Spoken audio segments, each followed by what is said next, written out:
حضور صلی اللہ تعالیٰ علیہ وسلم نے ارشاد فرمایا، جہنم کے اندر ایک کنواں ہے جس کو جب الحسد کہتے ہیں، غم کا کنواں۔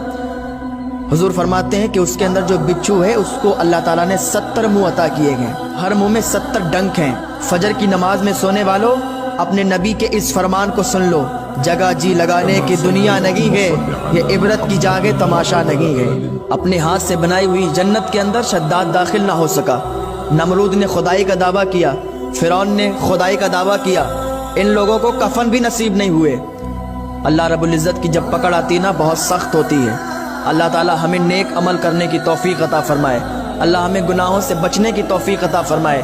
ہمارے جسم اس قابل نہیں ہے کہ اللہ کا عذاب برداشت کر سکیں۔ یہ نازک سے جسم، یہ نازک سے بدن اللہ کا عذاب برداشت کرنے کے قابل نہیں ہے۔ اللہ ہمیں اپنی حفظ و امان میں رکھے۔